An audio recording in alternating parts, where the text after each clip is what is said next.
Just before I introduce our panelists, I just kind of want to thank ICBC again for having me. These conferences just seem to get better every single year, and Alex and his team do a really great job. So my first panelist is Georg Wurth. He should be fairly well known in German cannabis circles. He's the leader of the German Hemp Association Dutch Hanfverband. I knew I was going to screw that up. Deutsche Hanfverband. And he's been leading it since its founding in 2002. He's also a former local politician with the Green Party. Please welcome Georg Wurth. A little bit down from him, we have Burkhard Blienert. He should also be well known to Germans in the audience, as he was a member of the Bundestag until 2017 as a social democrat. He was also that group's drug policy spokesperson. And yes, please say hello to Burkhard Blienert.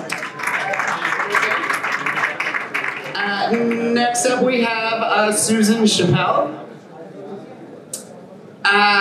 She's very well known to me. She's been a patient and advocate for over a decade. She's currently the government relations director with Pasha brands, and she's also a former city councillor. So please say guten Tag to Susan Chapelle. And last but certainly not least is Clint and Younge. Clint's start in the industry was in the Vancouver dispensary scene, much like myself.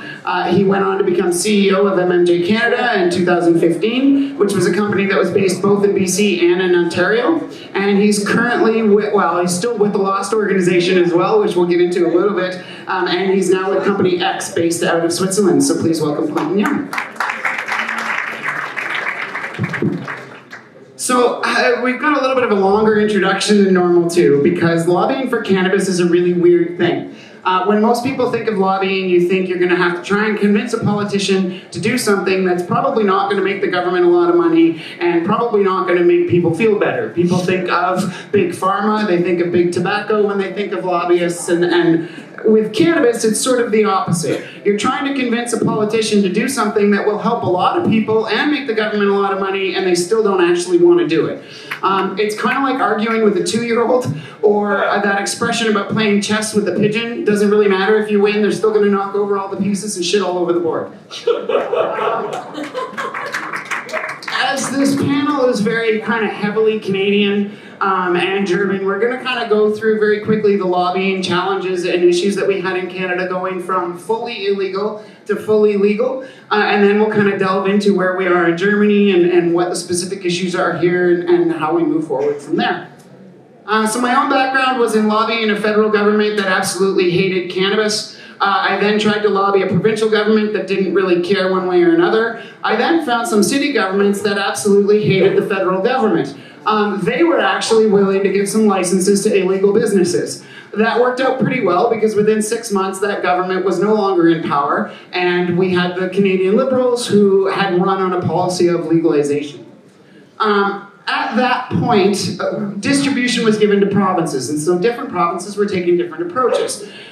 In Ontario, they decided they wanted to run all of the stores themselves, and they were just going to shut down all of the existing privately run retailers, which is why I went to work with MMJ.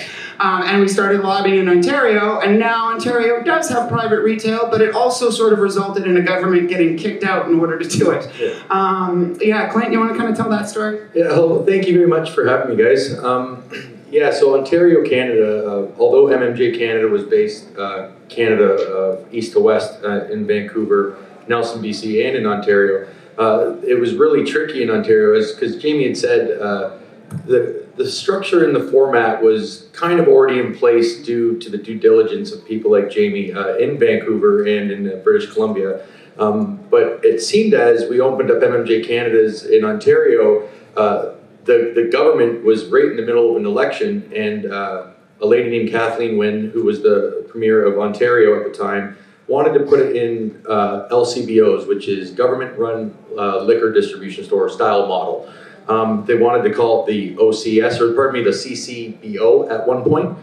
They then changed it to the OCS, but then as power changed, it went from the Liberal Party to the Conservative Party, where then Doug Ford said he wanted to privatize and have an open and free market, which at the end of all said and done, that never even happened either, unfortunately. They ended up with 25 licenses and certain restrictions. So in the very beginning of MMJ Canada, which I've been speaking here now, this is my third year. If anybody was here before, we were a gray market entity medical cannabis dispensary.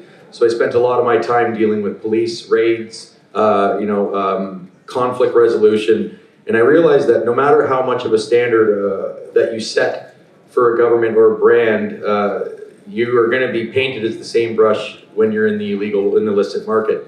I then started lobbying municipalities, and I asked Jamie to fly in because she was my government relations director at the time, and I was struggling with a lot of the aspects of Ontario, and it was becoming frustrating.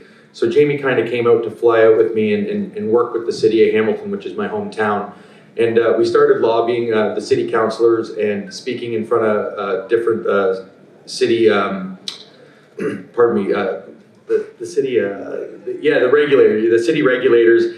And it got to the point where we were actually making a lot of headway with the city municipalities. And at one point I was like, wow, Hamilton's going to give us temporary licenses, and this is really unique. And we might be the first city besides Vancouver ahead of the time for Ontario that might produce these licenses. But unfortunately, as I realize now, which is a mistake that I made as the CEO of MMJ Canada, was that I was lobbying the wrong people. As much as the municipalities had say, as Jamie said, there was one municipality in all of Canada that decided to really essentially allow these licenses to happen before legalization, or certain jurisdictions. There's a few, but a few, yeah, very minor. Ontario, there was none at the time, and I really thought I was going to break ground with Hamilton, and then the province came in and they literally just squashed it. So the issues that I had, and I realized, was that I might have been lobbying the wrong people. I feel that you need to include, well, in Canada it goes, municipality, provinces, and then federal. I realize now that if I was to have to redo it again, which I will never redo it again, but if I had to, I would start with the province and the federal, and then work down to the municipality, because there's only so much the municipalities can do. So. And I would do it again because I'm a sucker for punishment. Yeah. So back to BC, we had some cities that were on the board. We had a province that was fairly progressive. We had federal legalization. We had succeeded in getting smaller licenses. We succeeded in getting edibles and topicals coming, which were all major issues. And then as we moved forward, we found that all of the issues came back down to the cities again. Susan, you were a councillor in Squamish, which was a small town in a progressive province under legalizations. What kind of challenges that came next, and what are we doing now? Thanks, Jamie. That's an excellent question. So municipalities in British Columbia have no access to taxation. So it's really interesting that Clint spoke about the multiple levels of government, which I think is pretty much global. You have different regulations coming down from the feds and different regulations at the province, and they had basically split the taxes between the province and the feds. So the municipalities have no access to taxation from cannabis, yet they are the ones that are dealing with police, bylaws, land use struggles, allowing land use for cannabis. So as a city councillor, I recognized I was a closeted cannabis user because I was a politician, but I had to become an advocate for the industry because we had a massive industry in Squamish. Much of our economy came from it, even though we couldn't prove it.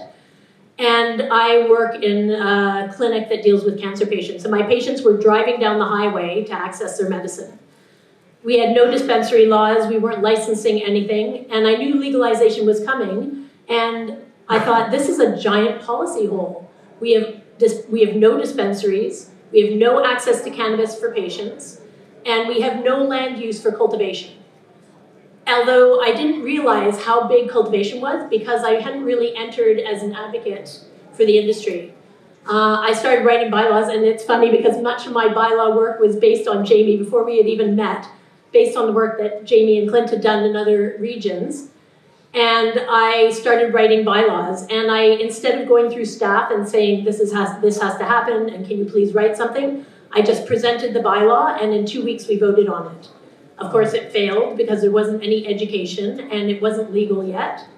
And so I had to pass it 2 more times. And in order to pass it the 3rd time, I had to change the regulations to be pretty prohibitive for cultivation. So we put in numbers that weren't based on any science or facts They were based on federal regulations in the United States for 200-meter setbacks for any cannabis business. So if you were a dispensary or a cultivator or any sort of extraction business, you had to be 200 meters from other businesses. We're 12 kilometers long. So you could basically have 5 cannabis businesses, and all of those licenses got taken up with dispensaries. So we still have a massive illegal business, and we still have no taxation in Canada, in British Columbia, and in all the municipalities. So the work that I've started to focus on now, as I ran for mayor and I failed to get in as mayor, because we also have populist politics in Canada now.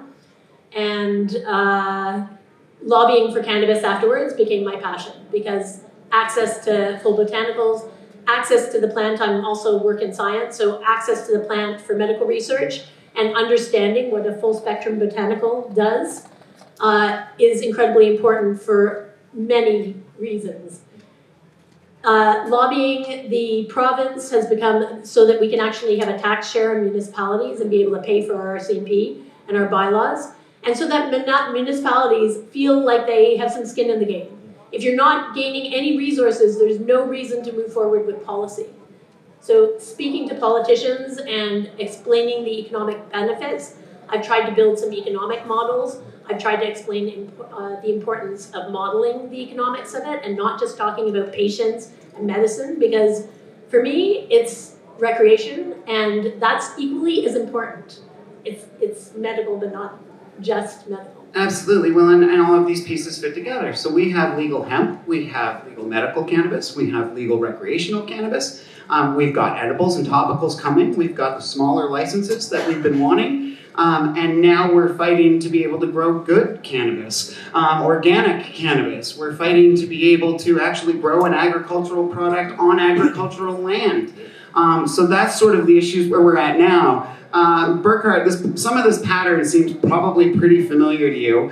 One of your main objectives when you were in the Senate was to give cost-free access to patients to cannabis. And you were pretty successful at that.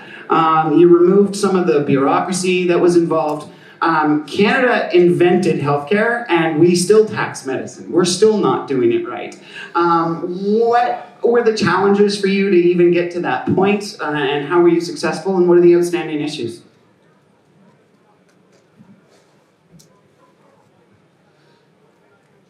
Ja, ich kann das ja jetzt aus der Sicht des Politikers ja machen. Jamie hat ja in ihrer Einführung ja schön das Bild gezeichnet, wie Politiker arbeiten eigentlich und wie sie reagieren, wenn von außen zugeflüstert wird, wie etwas zu geschehen hat oder nicht zu geschehen hat.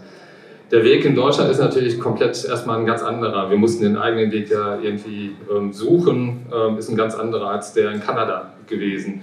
Obwohl wir ja in dieser Debatte ja eigentlich auch schon seit 25, 30 Jahren in der politischen Debatte auch darüber reden, ob es nicht sinnvoll ist, eben Cannabis auch zu legalisieren. Da kann ich mich an meine eigene Partei erinnern, die Mitte der 90er Jahre schon entsprechende Beschlüsse auch mal gefasst hat. Und das ist ja für einen Politiker die Voraussetzung, dass etwas in Bewegung kommt, dass wir eine Mehrheit haben für einen Weg, den man dann auch gehen kann. Das Ganze ist ja eingeschlafen, mehr oder weniger auf dem Boden der Realitäten, der Politik. Da ist dann die Taube, die ins Spiel kommt, geopfert worden. Und dann muss man das Spielfeld, das Schachspiel neu aufstellen, damit man wieder neu die entsprechenden Positionen auch gut setzen kann und irgendwann zum Zuge kommt. Bei der Frage Cannabis als Medizin tatsächlich haben wir, glaube ich, in der Politik Wert darauf gelegt, dass wir es trennen an der Stelle, wo die Möglichkeit da war, eine Tür offen zu machen, den Springer gut zu setzen auf dem Spielfeld, mussten wir auch gucken, dass es nicht vermischt wird mit einer kompletten Debatte über Legalisierung von Cannabis, sondern was wir erreichen wollten, ist tatsächlich den Menschen, den Patienten diesen Weg zu ermöglichen, dass auf einem möglichst guten Wege, dass Kosten übernommen werden durch die gesetzliche Krankenversicherung. Das ist gelungen, das war gut so, dass wir das getrennt haben. Das glaube ich, ist es sinnvoll, so auch vorgegangen zu sein, diesen medizinischen Bereich erstmal ins Auge zu fassen. Wir haben keine politische Mehrheit in Deutschland, diese Legalisierung jetzt komplett zu nehmen. Wir werden eine Debatte natürlich aber auch in Zukunft führen müssen, wie wir mit Legalisierung von Cannabis umgehen, wie wir das organisieren. Und dann gucken wir natürlich, Richtung Kanada oder andere Staaten, die sich da auf den Weg gemacht haben, Modelle zu finden und zu suchen, wie es denn funktionieren kann. Und ich glaube, dass es deshalb auch sinnvoll ist, wie wir es gemacht haben, um den Erfolg auch zu haben mit den Konservativen an der Stelle, die politisch unter Druck gestanden haben, eine Lösung zu finden für den medizinischen Einsatz von Cannabis. Und jetzt muss man dranbleiben am Ball. Das ist das Richtige, das Notwendige. Ich hänge jetzt ja als nicht mehr Parlamentarier so ein bisschen dazwischen, versuche das politisch auch ein bisschen so zu steuern, damit wir über diese Modelle reden können, eben was möglich ist und was der sinnvolle Weg wäre in Deutschland.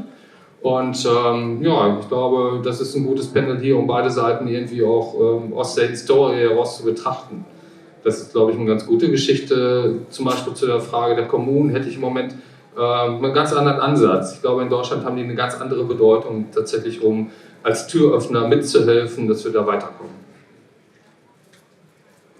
Well, and that's been my experience as well, and kind of had success by working with the smaller governments that, as Susan said, are going to end up having to deal with most of these issues anyway, and they're the ones spending the resources.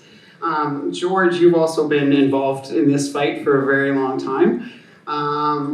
What are some of the biggest issues for you right now, and what are some of the tactics that Deutsche Hand for Brand uses to actually try and make change? Well, about the tactics, accidentally I googled the word lobbyism last week by another reason, not because of this panel here. And lobbyism means make political contact to get something through, get something decided on for others, for association of people, for a network of people, somehow, whatever network that is. Political contacts, but also public relations work to convince people. And that is what we do. All the time since 2002, since German Cannabis Association exists, that were the main things. And the public relation thing is, in one part over our own channels. I think we have the strongest social media channels at all, I would say. I've found no other NGO in the scene or Amnesty International or whatever as strong as we are every week pushing out, reaching people. And that made us really strong every time when there's something to take action. When we called for action, every time we were very successful. For example, 2017, we had the strongest petition in the Bundestag of the year calling for legalization. And I can mention lots of other things like that where we were really on the forefront when it was about asking people for something. And we see the results. We see more and more people in the public opinion favoring legalization. When we started, when I had the first poll I have in mind is 2010, it was 19% of the public in favor of legalization. Since 2014, we make it every year. Ask the people in a representative poll. And 2014, it was 30%. Last year, it was 46%. So we are arriving slowly at the majority, and that is something we need to convince politicians. As we heard before, we don't have the majority to get it right through now. Right, I think that's okay, because that's part of the democratic game somehow. We can't think politicians should do the right thing just because it's the right thing when the people don't want it. So we have to have that majority, and we soon will have it. And also the same thing is when you ask the politicians, when you look into the parliaments. When I started doing drug policy end of the 90s, only the Green Party was for legalization. then the Left Party came in the boat, then the Liberals came in the boat. Now the Social Democrats, I hope, are soon in the boat. Burkhard is one of the guys leading the way to that point. And then finally everything comes together and the nice day will come to legalize also in Germany. Nice. Yeah, well, and it takes education, it takes constant effort, and it takes thinking outside of the box. Some of the kind of more interesting things that you've done that are not maybe typical in other jurisdictions is you won €1 million on a TV show and turned that into Europe's first cinematic anti-prohibition campaign. You also won a poll to be able to talk to Angela Merkel. How did that go, and what did you say to her? Yeah, it was actually 2 times. It was a little bit, I think, an Obama idea when he tried to get contact to the public over the internet community, asking questions, and the best voted questions he would answer or do something. That's something Merkel tried also. First thing was via YouTube, ask me questions, the 10 most voted questions I will answer. So we asked, why don't we legalize marijuana? And out of 6,000 questions, this was number 1, and she had to answer it. And the answer was, well, not very informed, like, well, we can't legalize it because of cultural reasons. Alcohol is our culture, not cannabis, and cannabis is very highly addictive, and so on. And then she tried it with an own platform, not questions this time, but suggestions. She said, what is good for the future of Germany, the 10 best voted suggestions. I will here personally invite you in my office, and so on. We were on place 2 out of 11,000 suggestions. And so I was the first cannabis lobbyist talking to the German Chancellor. And at least I convinced her to call for expert panel and said, well, your answers out of the first round were very bad informed, so please ask some experts. And at least that she really did. Nice. Well, I mean, this is, there's a lot of moving pieces to this. Burkhard mentioned earlier that there was initiatives in the 90s. Well, Canada tried to legalize in the 70s. And the United States went, no, you can't do that. And they went, oh, okay, all right. And then nothing again until 10 years of courts saying you have to fix this, and the government doing the worst possible job on purpose because they didn't want it fixed, right?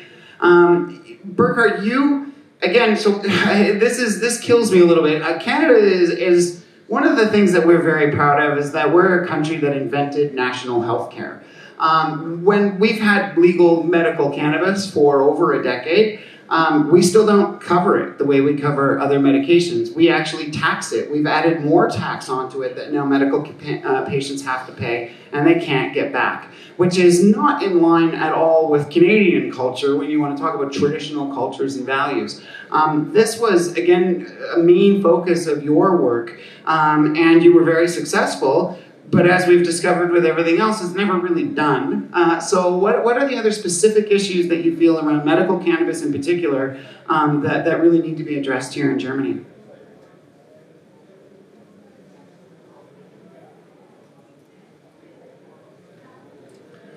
Also bei der Frage jetzt, wie geht es in Deutschland weiter mit medizinischem Cannabis, glaube ich, stehen wir eigentlich mit einem tatsächlich guten Gesetz, mit einer guten Grundlage. Wieder vor enormen Problemen und Herausforderungen. Und was ich im Moment eben von außen betrachte, wie das in der Politik zurzeit gehandhabt wird, doktern die an kleinen Lösungen rum, aber versäumen es letztendlich, genau die Probleme, die sich bei der Einführung eines neuen Gesetzes sowieso ergeben. Das ist nicht dramatisch, eigentlich, dass es Probleme gibt, sondern dramatisch ist, dass man nicht an den Lösungen arbeitet, um das jetzt besser zu machen. Und da hätte man schon die notwendigen Schritte eigentlich gehen können, um politisch auch zu zeigen, ja, wir stehen hinter diesem Gesetz auch und wir befördern dieses Gesetz, weil es im Sinne der Patientinnen und Patienten eben noch unausgegoren ist und noch Nachteile hat. Und für mich ist eben diese Patientenorientierung in diesem Gesetz eigentlich der zentralen Bausteine und Bestandteile. Und das wäre eigentlich für jeden Politiker ja eigentlich die Chance, um sich selber auch darzustellen als derjenige, der als Anwalt für die Patientenrechte auch steht. Und das vermisse ich gerade tatsächlich in der laufenden Politik. Und wir dürfen da jetzt, ich möchte den Bogen tatsächlich aber zur Legalisierung von Cannabis jetzt auch einfach schlagen, weil das notwendig ist. Weil wir nämlich über diese Debatte auch wiederum Zeit verlieren. Ich war in New York bei der UNGAS-Konferenz und das ist notwendig eigentlich immer zu sagen, wir haben zwar die nationale Drogenpolitik oder die nationale Cannabispolitik, aber wenn wir es nicht schaffen in Europa und wenn wir es nicht schaffen eben auf der internationalen Ebene über die Gremien, die da sind, die notwendigen Bausteine zu legen, damit wir eine Legalisierung auch in vielen anderen Staaten hinbekommen und da die Erleichterung hinbekommen, was dann Export, Import betrifft, was die Ausweitung auf andere Produkte betrifft, dann bleiben die irgendwie stecken und stocken und sind nicht im Sinne eigentlich der Menschen unterwegs als Politiker tatsächlich, um den Weg zu erleichtern, um da richtig eine Grundlage auch zu schaffen. Wir suchen alle nationale Lösungen zurzeit und die muss man in irgendeiner Form irgendwann noch harmonisieren. Und diese internationale Frage halte ich eine der, eigentlich aus der politischen Sicht, auch für die Bundesrepublik Deutschland, eines der wichtigen Bausteine, die man da in Betracht ziehen muss. Das war jetzt gerade ein weiter Bogen von Cannabis als Medizin, aber bei der Frage WHO sehen wir es doch gerade und bei anderen Fragen spielt es ja tatsächlich auch eine Rolle, ob wir da nicht eben auch eben zu Importerleichterungen für andere Bereiche kommen können, wenn es eben internationale Regelungen gibt und wir eben da auch dementsprechend Lösungsvorschläge auch machen können. It makes me very happy to hear that because in Canada and most other jurisdictions that we've seen, medical has been thrown under the bus. They're not trying to fix medical. There are no politicians standing up for medical. So hopefully you guys get that right so that we can look to you and go, okay, that's how we fix our system. This is the other interesting thing that I find about cannabis is every jurisdiction that you go to says, well, we're different. We're not like that other jurisdiction. Oh, they're loose and we're not. We're very, strict. When you actually look at all the jurisdictions, they end up following the same pattern. How it plays out, there's sometimes a little bit a different hue in the shade, but it all ends up being the same pattern. Sometimes it may take 10 years to take one step. Sometimes that step will happen in a month, but it ends up sort of following the same pattern. And one of the reasons why I love ICBC and coming to conferences around the world is that when Vancouver decided to license illegal businesses, they didn't do it in a vacuum. I had prepared a report for them and showed them what happened in California cities. When a city decided that they were going to regulate cannabis for the benefit of patients and for the benefit of their communities, they had really good rules that worked just fine until the states came along and screwed them up. And then the states would kind of come along and screw them up a little bit. But you'd compare that to other cities that were trying to fight it, and we were discussing this in the green room a little bit, George, about how they, the more that prohibitionists try and actually clamp down on it, the worse it actually gets for everybody. It becomes a little bit more of a Wild West scenario. It becomes harder to track things down. And from just a public health perspective, it makes a lot more sense to have brick and mortar locations where you can go and look, or to have testing regulations around cannabis or how you can grow it, but to not go too far with it. George, where do you think we are next? What do you think the next fight is here in Germany, and how is that going to be affected by or affect the nations around you? Well, there are a lot of things we have to care about at the moment. Some very concrete problems on the medical base. It's not that everybody gets his reimbursement for medicine, even if you have a recipe. About 1/3 of the proposals are not taken by the health insurances. The prices are very high for 1 gram. It's more than 20 euros per gram in German pharmacies, which is a German bureaucratic horror trip somehow. Not easy to get rid of this. We have the shortage problems and so on. So there are many details we are fighting for.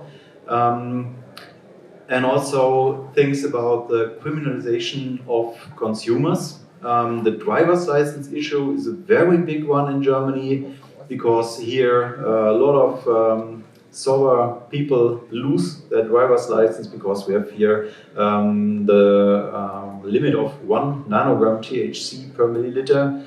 And that is very, very low, and a lot of people... I don't think I'm ever under that. Yeah, I'm never driving ever in Germany. Ever. I will never be behind a wheel in Germany ever then. So that is an issue. I don't know how fast we come forward, but that's a big issue for us to push. And also the criminalization as such. We are, every year we have a new record. It sounds like, well, we are coming, it's going forward in Germany, but the repression is still rising. So that's also an issue, and maybe we have a majority in the parliament soon about that. It's a little step, not as far as legalization, but when we say, well, if you have got 10 gram, well, if people alone, or take it as a, how do the Americans say, misdemeanor or something, yeah, like just a pay a little fine and that's it, and no record and so on. Maybe we come further on that front. And as Burkhard said, the cities do play a big role in Germany, because here in the German drug law we have, well, it's not a loophole, it's an idea that scientific model projects are possible. And that's how Germany tested 10 years ago or 15 years ago the distribution of heroin. And that was very successful, and now doctors can prescribe heroin. And that's the same idea for cannabis. And when I said we come closer to majorities, also in the political field, we see now majorities in cities. The first little parliaments who have majorities calling for legalization, but not yet in the Bundestag. And that might be the right tool to bring power from bottom down, like grassroots thing. Like in the States, or Vancouver story. It always is. That's the interesting thing, right? It's the cannabis, no matter what jurisdiction you look at, it came from the bottom up. And it's when suddenly people at the top go, okay, we're going to make the rules, that everything starts kind of going sideways. Clint, you're in Switzerland now. What are some of the challenges that are going to be there, and how does what Switzerland does affect what goes on in the rest of Europe? Well, in Switzerland, it seems to be a little easier for manufacturing industrial hemp CBD. As of right now, you're free to grow and manufacture industrial hemp CBD as long as it's under 1%. I've noticed that our one partner, Tobias Jenny, who is unfortunately in Tel Aviv right now, he is the founder of the Medical Cannabis Association in Switzerland. So he's been working with the state and the different politicians. And from my understanding, Tobias has explained to me very well that they're a lot more communicative than Canada was. There hasn't seen as near as many issues as I went through being a completely gray market entity. The way it's viewed in Switzerland, that we're regulated, so it's a lot more easier on us to operate and to work with the government. I'm kind of excited to see what happens with Switzerland and the THC testing in the next few months and years to come. But again, it's a lot easier than what was happening in Canada. Just to touch back on what Susan was saying, you know, the municipalities may have any money coming in through taxes. And it was one of the things that really frustrated me the most in Canada when I was working with it, that you have these people that want, these councillors in the municipalities to help, but they're, you know, as also a councillor, you need city tax money coming in to grow infrastructure, roads, education, harm reduction sites. And when there's nothing coming in for them, it makes it really hard for them to step on your side for lobbying, especially in parts of Canada. Each province is, you know, extremely different, where some are really proactive and some aren't. In Ontario at the time really wasn't, although my city of Hamilton was. I really wish there was more people like Susan who, from a councillor's point of view, although she knew that there has to be tax coming in and, you know, a benefit for the city for it to make sense, she played a major role in advocacy, and so did Jamie. And what I've noticed in Canada, which is actually kind of impressive, some of the best lobbyists in cannabis, and it should be talked about a little more, are females. And they're really good at what they do. It's awesome. And, you know, it's councillors like Susan, it's people like Jamie when it comes to the lobbying aspects that I've looked up to for a long time. Lobbying is not my wheelhouse. There was a reason why I brought Jamie in to Ontario to help with me, because I'm somebody that wears my heart on my sleeve. I speak about mental health and cannabis a lot more than I do anything else. So I'm quite passionate, and I'm very vulnerable to getting defensive and kind of coming across with a little bit of fire. So when I wanted to do what I wanted to do in Ontario, I knew that I had to reach out to someone. And you know, you hear a lot about the power corps and the men and the strong men and all that. And I always reach out to the females. I felt like the females have been doing the strongest in lobbying in all of Canada and making the most effect. And again, I'm super thankful for people like Susan, even Hillary Black, Jamie Shaw, all these people doing things. They should be given the credit they deserve, because they're the ones leading the forefront for this. Well, that's very sweet.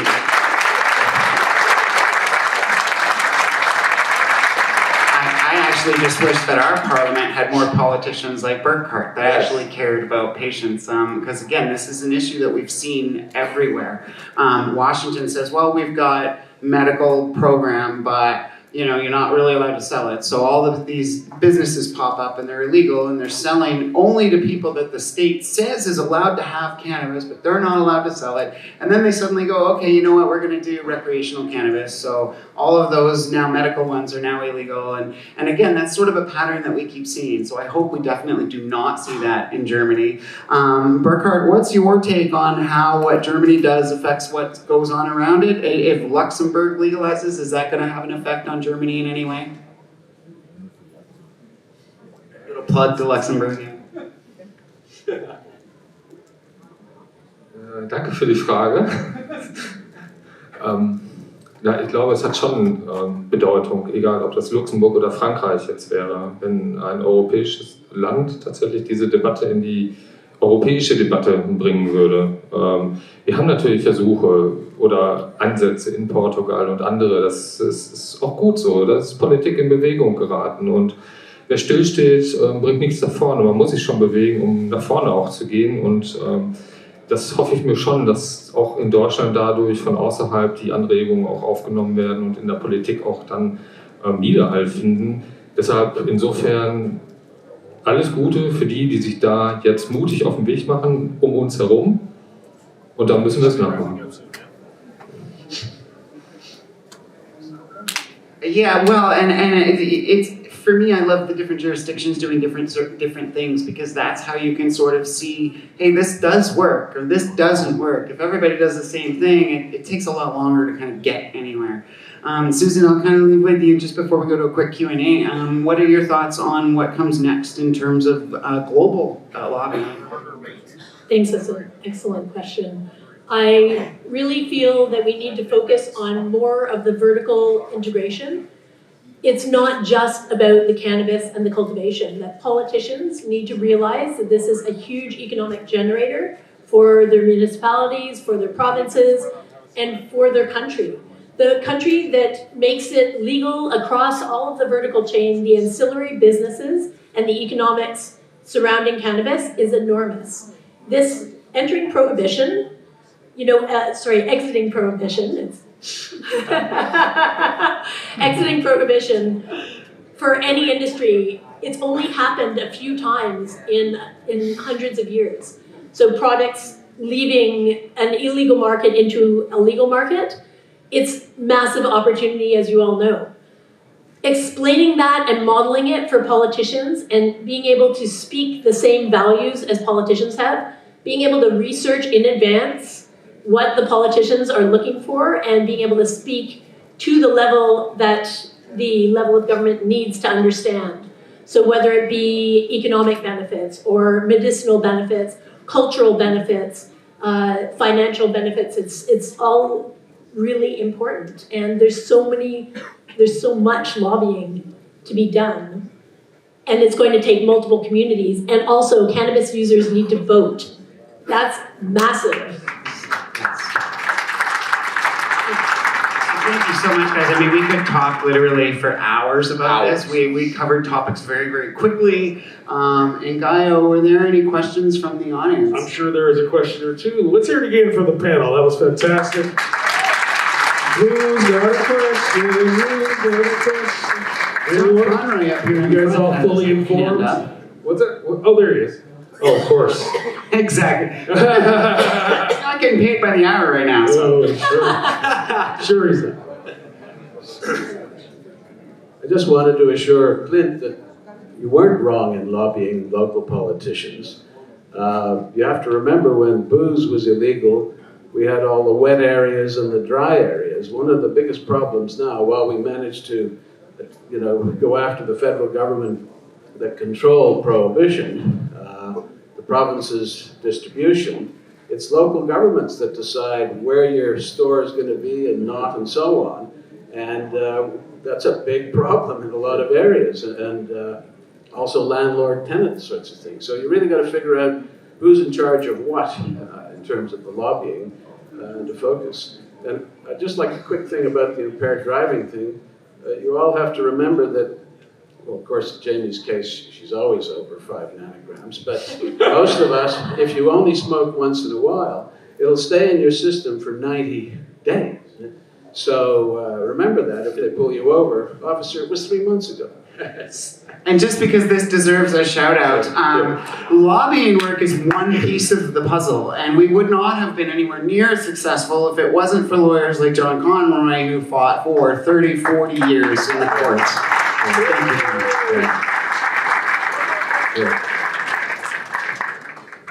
Yeah, I would like to understand where is precisely, if there is any precision on the real barrier of adoption. We heard this morning that there is a strong education to do for the clinical doctors. They don't know exactly what cannabis is doing, and they are reluctant to use it. And on the other side, we can see that there is most probably also an education to do for the politician to push ahead different new law. So, on the other hand, we see that Canada is quite advanced in such a process. I'm wondering if the Canadian doctors are different from European. I presume that they are not well educated, so probably the question is where to put the focus, on clinician or on politician? Everywhere.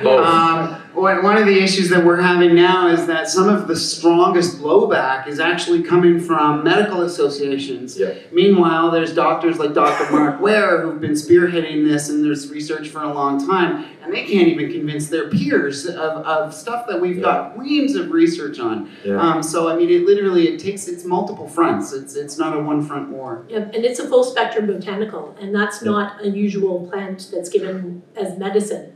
So it's a bit of a drug looking for a disease as well, because we haven't had access to do research, and yet the physicians, fair enough, they're being told, here's a drug, we don't know what it's good for, but it seems to cover a lot of bases. And they don't know dosing, they don't know how it's given, so the education for medical practitioners is massive, because there is research now that supports use of cannabis. But again, is it smoked, is it vaped? How is it ingested? And what kind of cannabis? Yeah, I mean, exactly. there's so many questions still to unpack around this stuff. Absolutely. Great, that was fantastic. Thank you so very much. Let's hear it again for Jamie and the entire panel, Georg, Susan, Burkhard, and Clint. That was fantastic.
The lobbying discussion in particular is difficult, and there's some issues in this industry that are persistent and have not been solved yet. And I think it's fair to say that everybody on this panel believes that in some way, some of the larger industry issues in part can be solved by technology, or at least greatly aided. So I'm going to throw this question out immediately. What and where do you think technology of whatever kind can help to continue revolutionizing this business? And if those of you guys don't know, like Stores and Bickola's, that's who's sitting next to me. So I'm going to throw it to you quickly because everybody knows your vape and you're international and etc. So. Yeah, thank you very much, Margarita. Yes, my name is Jürgen Bickel from Stores and Bickel. We are producing vaporizers. Our first revolutionizing technology was in the year 2000 when we brought up the volcano vaporizer on the market.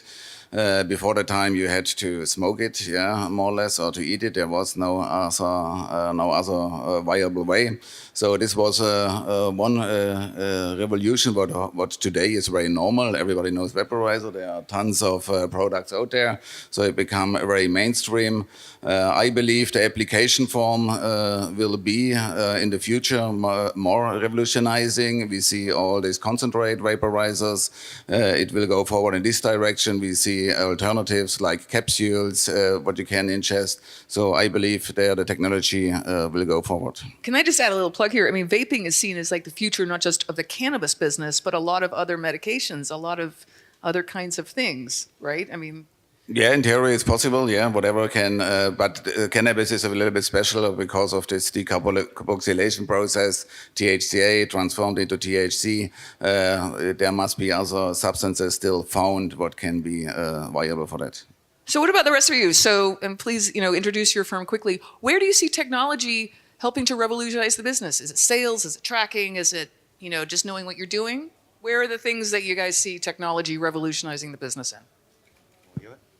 Hi, my name's Jeff Keane. Do you want to?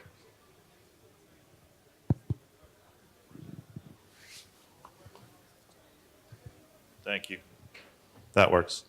Hi, my name's Jeff Keane. I'm the CEO of a company called, or a product called 365 Cannabis, but it's actually based on a Microsoft Dynamics platform, an ERP platform. So the way we feel we're going to help revolutionize the space is actually taking something that works outside the industry and bring it in. So we're looking at the cannabis industry like every other industry that's out there. I think the cannabis industry in markets like Canada and the US started out thinking it was unique in every sense, but from a business process sense, it's like a lot of other business. It's agra, it's food process manufacturing, it's distribution, warehousing, and in the US and now starting to be in Canada is also, it's retail. So rather than look at it and say, how do I solve my problems in cannabis for those things, we're bringing a platform from outside that does all those things and applying it to the cannabis space. And then this term seed to sale that comes out there in the US and Canada where you're compliant.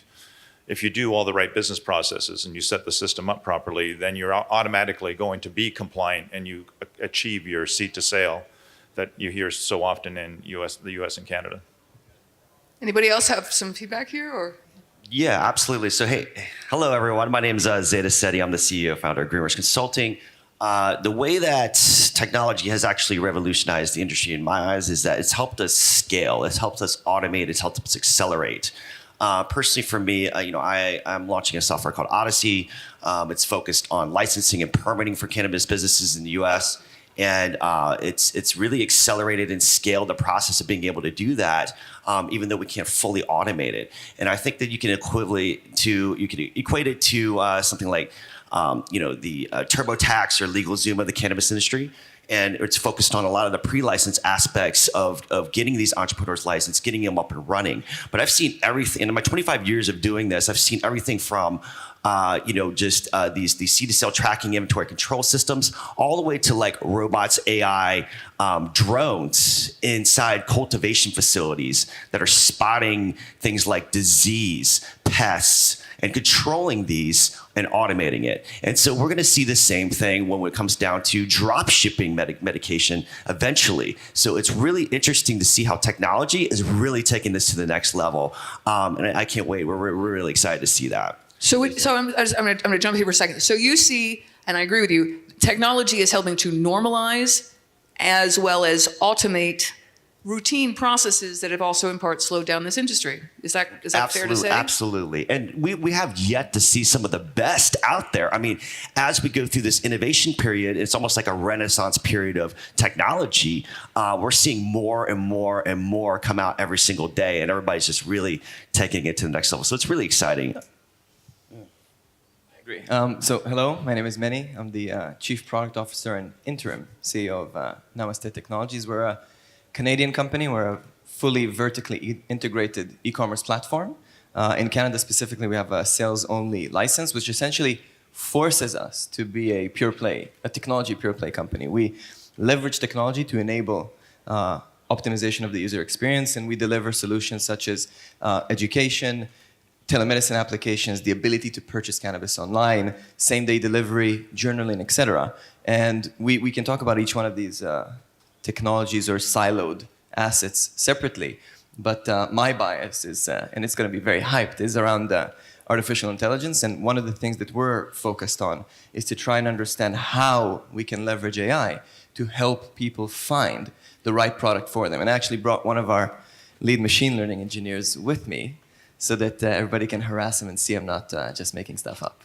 But those, just like the fintech industry was really changed, where you had people who were very, very passionate about what they're doing and understanding regulation and using technology to change that industry. And we still see that impact since 2009 until today. Fintech is still changing. Literally, we're in the infancy days of technology and cannabis combined. So anyway, I mean, MedPay, for those of you who don't know what it is, it's not meant to be an advertisement. You can come to our booth, but we're using blockchain. And we're actually, I mean, no matter what the technology is, I think here, whether it's hardware or software, there are ways to use existing technology to automate processes. There are ways to use new technology to push the envelope. There's a whole bunch of innovation that's coming out. But one of the things also that struck me about this panel was how international it is. Right? So you have people here with international experience, and technology, certainly across oceans, is different. And a lot of us are looking at the compliance space one way or another. How about, just shout out, I mean, where do you think the international cannabis industry in some ways has started to reform or put pressure on or change the cannabis industry in other places? And how does this industry now being international play into the revolutionizing idea of tech and its application? Where do you see that happening? Yeah, we have, the last 12 months, we distributed into 90 countries around the world. So it's very international and it's everywhere available. And of course, with this technology, you have then the way how you can consume cannabis in a medical way. You have then an app visit, you can track all that. And so it's the technology is really nowadays distributed worldwide in a very fast way. But is compliance different from country to country, right? Yeah, exactly. Of course, we are a European country. We are here a medical device manufacturer. A medical device manufacturer means that he needs to be have a quality management system. There it's called traceability, what is called seed to sale. On the other hand, on the device side is traceability. If you get back a defective device with the serial number, you must be able to track back where you purchased every single part you built in and where you have it sold to. So there the requirements are relatively high, and they are different from country to country. For example, we don't have a medical device in the USA because the FDA is not ready to approve a medical device. Then if you go to Israel, you have, of course, other requirements. Labeling in Hebrew, in Arabic can also a little bit challenging, stuff like that. And the latest compliance thing we got is the GDPR, the General Directive from DSGVO, Datenschutzgrundverordnung. Privacy. Privacy law. So this gives you also another compliance thing. What I think from people from North America, they are not ready for the GDPR as far as I can see. Of course, the law is less than a year old, but it's a really it's a strict law, and it's a really highly punished law, and it will be followed. So I think it will also affect a lot of people who touch Europe in any way with their products. There's some compliance coming up. I'll take the next one, because it's an interesting question on compliance, because so we do business in Canada, US, and there's a number of international companies in Colombia, Jamaica, Australia, Denmark. that we're dealing with right now in the cannabis industry, but the platform is already international. So if you look at the platform we're using for ERP, is already almost in every country in the world, including Germany, just not in the cannabis space. So the Canadians, when they came into the space with their LPs, and we came in a few years afterwards, we saw the legacy of this, was their compliance to them was just, am I compliant to Health Canada, and I'm meeting the regulations so I can keep my license? And they didn't think about compliance in any other way. So now all of a sudden the Canadians are coming to us and asking us for GMP. First of all, I think they probably had to look up the acronym, as most of us do, Good Manufacturing Process, which in order to export your product from Canada to countries like Germany, you have to prove that you are a GMP processing facility. And the Canadians weren't thinking of that at all. So I think in some ways, the international space has a way to benefit from what was already learned in the US and Canada, not do the same things, look at it as a business that has to be compliant versus a compliant industry specific to cannabis that has to run a business, and there's compliance everywhere. GDPR, GMP, FDA requirements are not in the US yet, but they're coming. So all these things have to be in place. They're public companies now trading, so now SOX compliance and how your financial reporting goes. So we actually had to employ, which I didn't think I'd ever have to do running a software company, is hire a compliance chief officer just for us to handle not only what's going on in cannabis, but also the compliance that's coming at us from everywhere else. I'm going to push this one to you, right? So it's a discussion about what can technology do to revolutionize the industry. I think sales and advertising is certainly there, right? However controversial, and I wanted to throw it in that direction because, you know, the questions about how technology can be applied to overcome some of the bigger issues, whether it's compliance or laws or et cetera, and certainly sales online, the discussion of the industry press online, 2014, helped push forward a whole bunch of things. How do you see this working? How do you see this technology discussion changing regulatory frameworks that are still holding the industry back, like advertising or et cetera? So that's a very important point to remember, that everybody's very afraid of compliance, GDPR, and they're very worried about, oh, what are we going to do with it? But essentially, if you look at it, it could be a huge opportunity because the existence of GDPR raises the bar and allows you, if you build systems in place to comply with that, allows you to create moats around your business. So for example, part of GDPR, and I'll get to the advertising and sales point in a moment, part of GDPR is security by design, or segregating data, not collecting data that you shouldn't if you don't need it for true processing. So for example, one of the things with automatic processing of data is that it's not exposed to humans. So you can segregate it within the system, and then you're protected from a compliance perspective. You can automate a lot of the requirements that GDPR has, and then you create those moats around the business, and you use that as an opportunity. Specifically around sales and marketing, that's really interesting because I spent the morning talking with a lot of CBD producers and suppliers here, and the one thing that everybody spoke about is like, we cannot advertise, we cannot sell our products online, we cannot advertise our products online. Even there was a panel previously that spoke about the exact same point. And CBD, let's take it as an example, in many countries is completely legal. However, the big advertising networks like Google and Facebook, AdSense, DoubleClick, etc., those are the ones that don't allow you to advertise. And guess what happened to Google on GDPR in France? Yeah. That's just a discussion. So I just want to come back to you, though, because I think your system actually helps people comply by automating it literally by using the legal forms. So you're kind of combining those two. Do you want to talk a little bit about that? Yeah, sure. I mean, just as you were stating about, the different countries that have different laws or that are just coming online or becoming aware and educated, just in the state of California alone, it's like that. It's like the whole world, or all world's policies in one state. So as we go from city to county to the state level, it's all different. Just like you go throughout the United States, it's all different. So we've had to find a way to kind of jump that based on best practices. We know that the FDA is going to step in eventually, just like you have. You should always be focused on good manufacturing practices or good business practices. That's a very important factor when you're coming in and exporting to the EU as well, because if you're not compliant, then you're not going to be able to serve that market. I think that when it comes down to it, when it comes down to technology, let me ask real quick, how many people in this room right now are in a startup mode for a tech company or are in a tech company right now? How many people? Anybody? Great. Awesome. So we are not limited. is what I'm saying. With technology, you can license that technology. You can take that technology to other countries. You're not limited like cannabis is limited.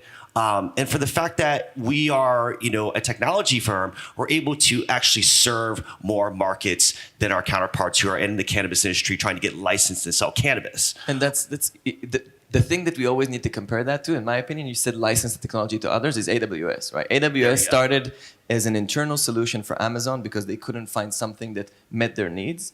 And now it grew to a $10 billion a year business because who here doesn't use or uses AWS in their business, right? So I think we can all agree, right, that in some ways, technology is revolutionizing the industry because it's normalizing it. It's saying this is just a commodity or et cetera. So, but as a way of a lead-in, I saw a lot of hands go up. There are a lot of people in startups, and we would like to now open the field for questions. So if you have questions, please go ahead and bounce them back to us, because one of the things we were talking about a bit before we came on here is I think I'm one of the few people actually who's gone through the German incubation system.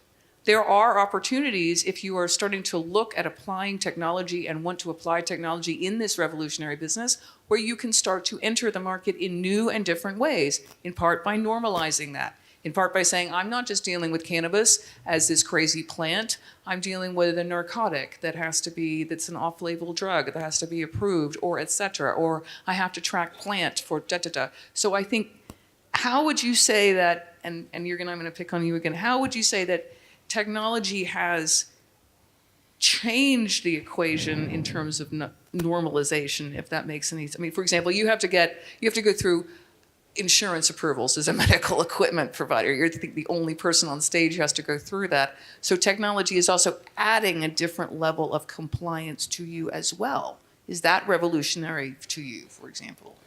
Yeah, as a medical device manufacturer, of course, there are a lot of medical devices, so it's not so important if it is for cannabis or for something else. You need to follow the medical device rules, and they are there, and if you comply, and there's also no reason then to decline any allowance to it.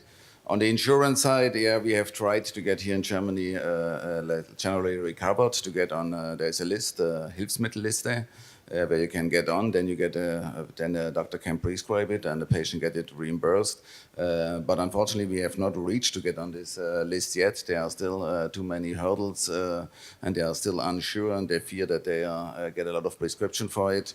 But there we are working for, and hopefully soon we are on that list. We can work together on that question. So I think, for example, you, are actually in the licensing and processing approval discussion, correct? Yes, correct. I mean, essentially, again, it comes back to the regulations at the state level in the U.S. In this case, in Germany or other areas, if they were to do licensing, it would be at the obviously the government level. So what we do is we sort of analyze when regulations come out. Regulations are shifting and changing. It's dynamic compliance, I like to call it, really, because this whole space is very dynamic. So when it comes down to it, we have to really navigate these processes. But if we can accelerate it and lower the barrier of entry and promote more diversity and bring more players into this game, and really get it to the point where folks can really innovate, we are going to see a hyper jump in that space in terms of technology, in terms of how folks actually operate. And so we want to ensure that first that you guys get permitted and regulated and licensed, and then there's ongoing compliance partners that handle everything else, because everybody's focused on that section as opposed to the pre-license section. So that's where our focus is. But again, coming back to technology and how it's changing the face of the landscape, there's things like the Internet of Things, for instance, IoT. We're seeing IoT manage like how the plant's growing. There's like full automation on this. Right? And so as a business owner that's trying to scale and serve a high demand in this marketplace, things like that are pretty important. I mean, it lowers the cost associated with it. We're able to really magnify the ability to grow this plant exactly the same way over and over again, which is consistency. So we have a fractured supply chain, not only on the global level, but on, just based in the US or just based in the state of California. It's still a fractured supply chain. So we're not able to get the same consistency of products because businesses are scaling, and this is a plant that changes its consistency over the course of time as you scale it or add different nutrients or add different lighting or add different management techniques on the plant. So it's really interesting to see how technology is shaping that. But most importantly is that innovation is going to never stop. It's going to happen over and over and over again, just like with the internet when it first came out. So I like to compare it to that because that's how fast this thing is moving, right? And so I would highly recommend taking advantage of that. Absolutely. So I'm going to throw this out. Is there anybody with questions right now who wants to ask the panel anything? We're going to keep going. Okay, so you wanted to, I'm sorry to interrupt. I think you had a specific issue that you wanted to bring up in terms of, I think that you were sort of talking about the fact that to try to take it to the next level, that of all of us in some ways from a technology panel or technology solution. Well, just generally lessons learned, right? Coming with it from a platform that already works in other industries and coming into the cannabis space into North America. First of all, the international space has a once in a lifetime opportunity to set their business up from the ground up. Not only because cannabis is new, but the businesses are new, and setting it up the right way with technology and making some of the right decisions. Most U.S. companies that are in the space have probably gone through 2, 3, 4 different iterations of solutions. Whatever they tried in the beginning didn't work. They're now on to, multiple others. And from our standpoint, this is where we're now coming in from the outside, saying you're in agriculture, you grow in greenhouses. People have been growing in greenhouses for decades, hundreds of years, and there's already software out there that does that for you. So why are you trying to apply brand new software to something that's already established out there? So we're kind of coming at it from a different way, saying you're in supply chain management that does agriculture, that does food process manufacturing, distribution, and potentially retail. So for us, we're not looking at it having to introduce something brand new because the space requires it. We're trying to normalize it by saying it already exists out there. Don't go make the same mistakes that the others did, where you're buying software from the ground up that isn't proven anywhere yet, but is trying to find itself in the cannabis space because it's going to get outscaled. As you normalize the business out there, all those other things start to hit you, the normal business processes that every other business runs in. In the end, you're here to make money on these businesses. It's not just about you're in the cannabis industry and what software will work for that. Well, see, and this is where I'm hoping to introduce a little bit of controversy here. So obviously, MedPay is using a new technology called blockchain, right?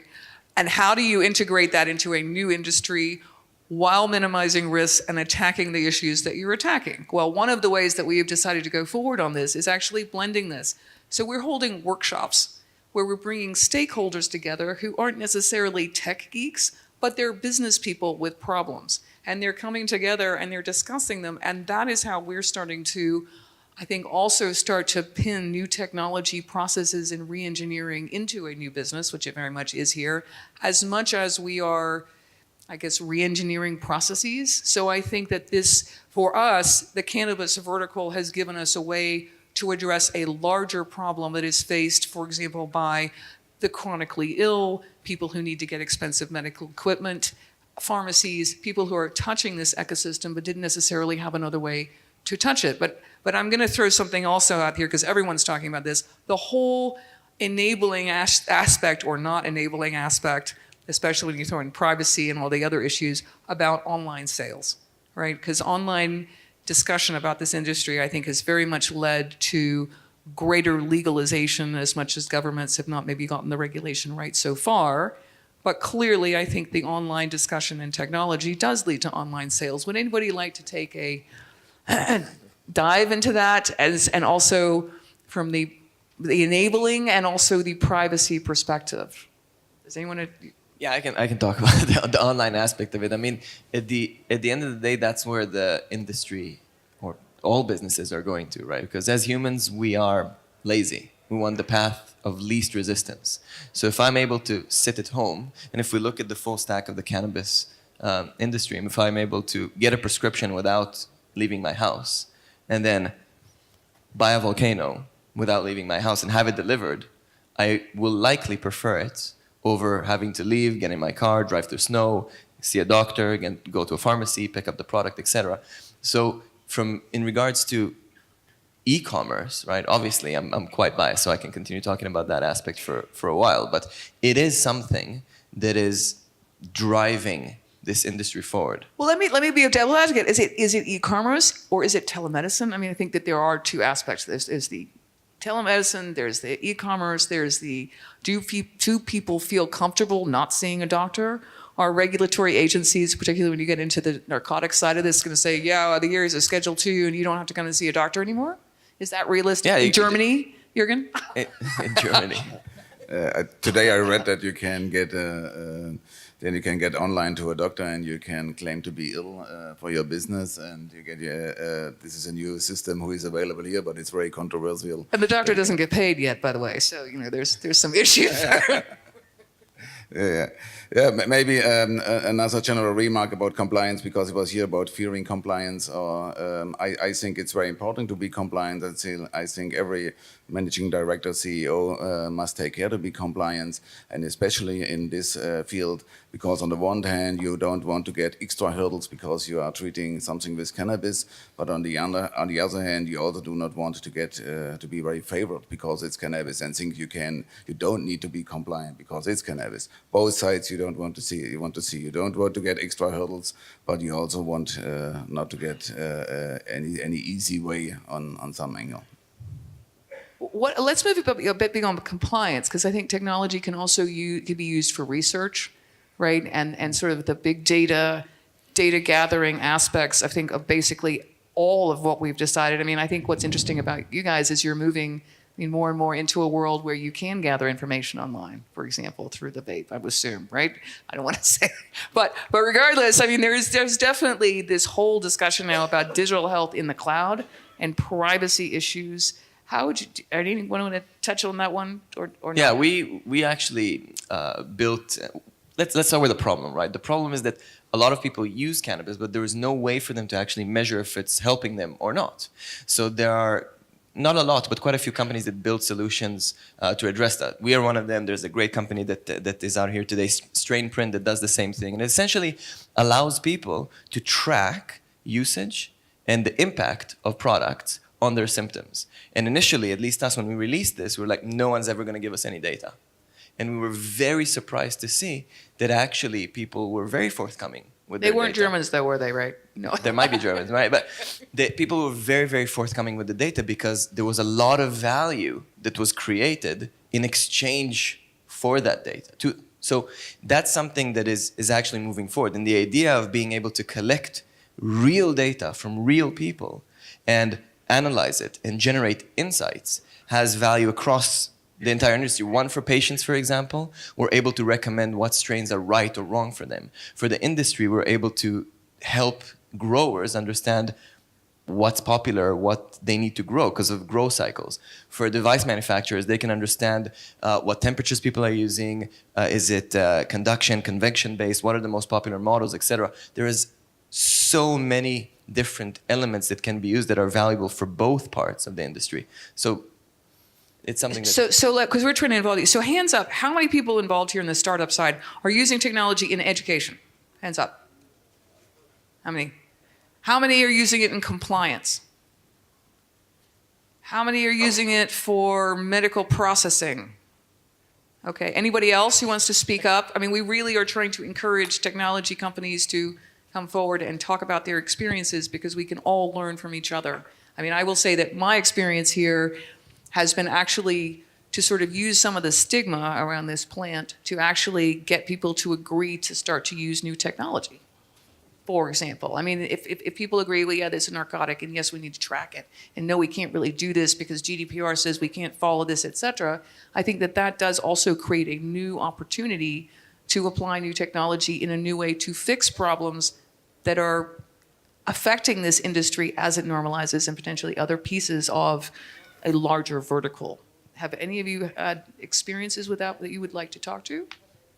Yeah, well, actually, I'd like to come back to what you stated about how there's nothing new here, guys. I mean, like at the end of the day, there's technology out there. It's not about reinventing the wheel. It's about making that wheel way better than what it is. Because here's the thing, like the technology we developed, it was really kind of out of multiple different pieces. We took the best of several different pieces of technology that worked in our field and infused it together into something that's brand spanking new, right? And the same thing goes for a lot of these different factors. It's like you don't need to create anything new, even unless it's something that has to be created new. So I encourage you guys to look out there and see and do a lot of research, because before you spend all this money, or your investors' money for that matter, on a lot of different things that is already existing, just do a lot of research first, because there's a lot of things out there that already serve that purpose. We're seeing a merge of all these different industries merge into the cannabis industry from all different fields. That includes medicine, that includes technology, that includes agriculture, that includes retail, that includes supply chain tracking, that includes all different logistics and transportation. I mean, there's so many different things happening globally that you just got to take from all those different industries and then apply your own kind of sort of style to it, right? And I also want to, real quickly, talk about this whole telemedicine aspect of this, or just working with patients and gathering that data. I have a friend of mine. His name's Dr. Len May. He's based out of Los Angeles, and he runs a company called Endocanna Health. Now, what Endocanna Health does is they take your 23andMe data and translate the information into what you need for you, what would work best for you in terms of cannabis products. Right? What would work worse for you in terms of causing stress or anxiety or different things like that. Really, really cool technology. But this way you're able to get highly targeted patient data that's really amazing. And so you know exactly what works for you, because what will work for one person may not work for the other person. Right, so it's really important to see that. It's pretty incredible. And I'm going to jump into here, right? So the difference in privacy, the approach to privacy from a technology perspective is very, very different depending on where you are. I mean, if you're in California, home of Google, and we don't care about privacy, and I'm going to say that because they've just gotten sued here in France. They don't, and I think that there is a wide opportunity here, but I think that is one of the issues that we see, is that privacy and the understanding of what privacy is and where that data can go and who can have access to that and why is a discussion that I think the cannabis industry in general and patients and doctors should step up on. I mean, we're in that space. We don't believe that private companies should have as much information about people as they do. And we see GDPR, to your point, I think, as a way of setting a much higher standard where patients actually have control where they don't. And that in itself is something that we can enable with the use of technology while giving industry more information than they ever possibly could have hoped for, but it is completely anonymized because of the way that we approach it. So maybe that is one of the ways to talk. Maybe we can talk about a bit about privacy, because I think this is a huge, huge discussion that is not often talked about, because people are like, GDPR, it doesn't matter, it doesn't affect my business. In Germany or in Europe right now, one GDPR violation, they can ding you 4% of global sales. So if you think about just the cannabis perspective of this, beyond the fact that privacy as a medical discussion should be baked into all of us, this particularly can hurt a company who has small medical sales here in Germany, but a global footprint, for example. So how do you think that, and I'm going to, I think maybe end this a little bit early because I want to speed things up and make sure this conference moves on, but how do you see technology influencing the privacy conversation? And I would say if you want to add in the cannabis industry, fine, but I think that technology can be used to highlight. So for example, you're going to, are you making plans to give people their own personal cloud access, for example? Or, in your industry, are you thinking about the fact that, yeah, I've got a, are there privacy aspects on the B2B side that maybe we haven't thought about? I mean, I think that is, from my perspective, that is where I spend a lot of my time thinking and planning and working, but I didn't know. I'll just jump in there, because what you just said is so complex depending on where you are. So we conduct business in the US.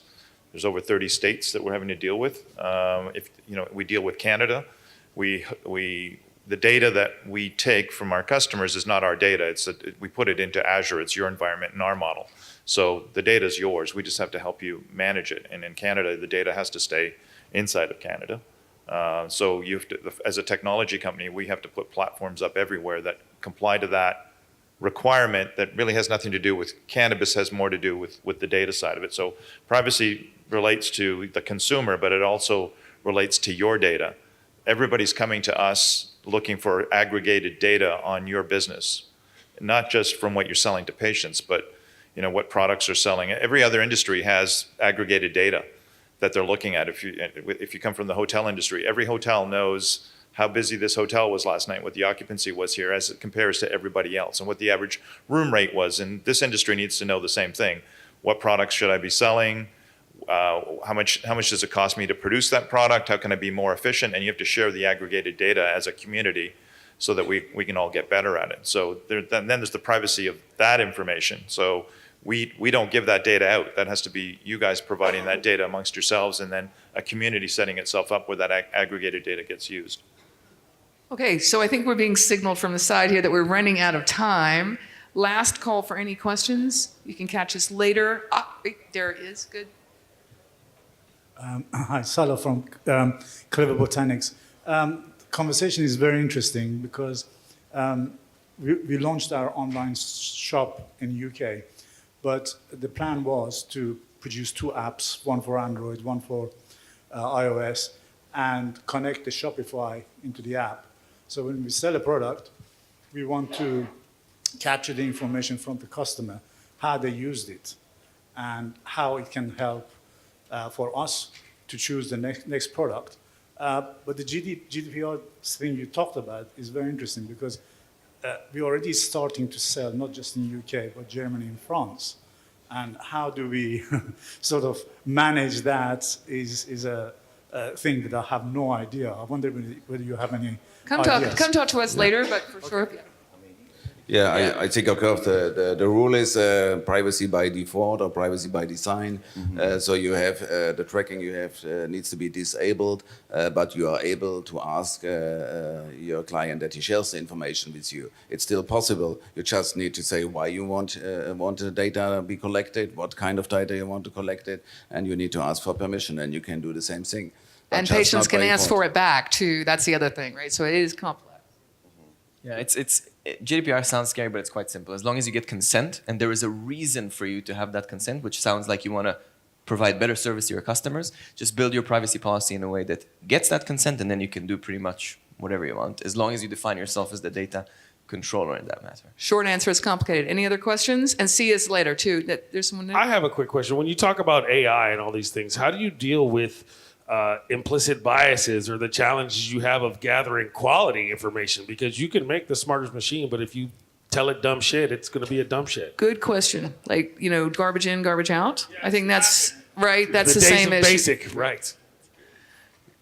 The expert evidence in the Vancouver dispensary case was that patients want to see the product, smell the product, like going to the grocery store and buying your groceries. So how do you deal with that? You have a license to sell online. Canada only allows that. I think you and Shoppers Drug Mart are the only ones who have it. Medical patients only get it in the mail, and they complain that it's in the container. They have to open it up.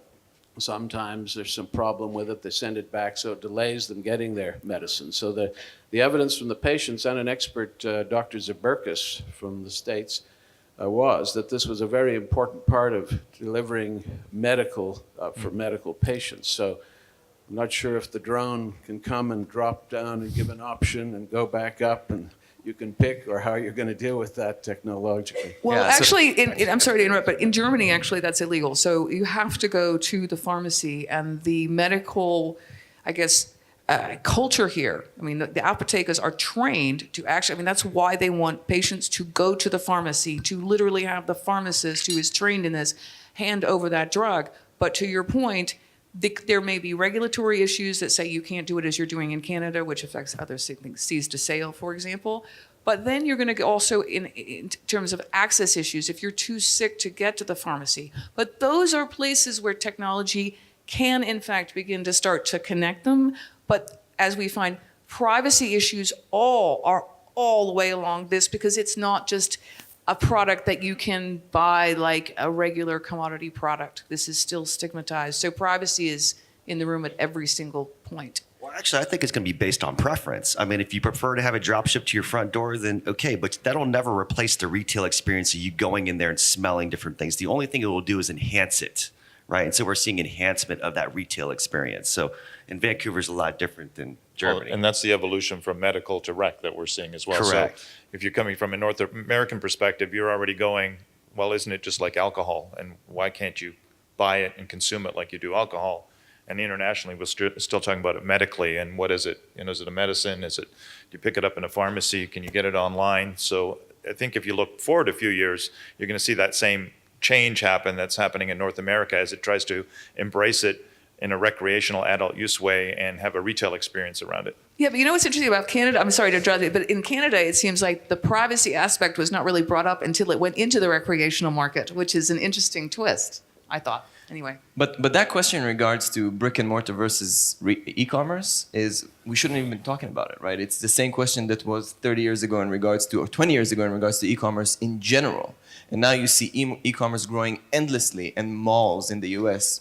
Going out of business. Well, GDPR But is also it about, has nothing to do with privacy. He was talking about the consumer experience of choosing a product without being able to touch, smell, and understand it. And that's a classic question of e-commerce. But weed is different, and we're going to go a little long because I'm getting passionate now. Weed is different than lumber or a blender, right? You don't have to smell a blender. You don't need to look at the crystals on a blender. Right? You want to smell your weed. You want to look at it. You maybe want to talk to the person about the genetics, and you want to know something about the grower and how it was grown and all these other things. And it's completely different. All of that can be don't always communicated. get that experience. No, from but that's online. that's a maturity of the industry, right? Because right now, I think that's because inconsistent product might be coming through, and you can't get the same experience each Listen, time. you can give 5 different growers the same cut and come up with 5 different styles and 5 different smells and 5 different effects, all from the same weed. So it's really hard to. You can get that from a It's not an winemaker. IPA or a double bock or whatever. It's very hard to get different. To make sure people are consistent. The Blue Dream from one person is different than Blue Dream from another person. And it's not generic like that. And here's the other thing, right? So, I mean, I know that this discussion is saying that there's no or fewer privacy discussions in e-commerce, but there are actually a lot. Is there a question? There was another question down here. I think, what time is it though? Because we're running super late.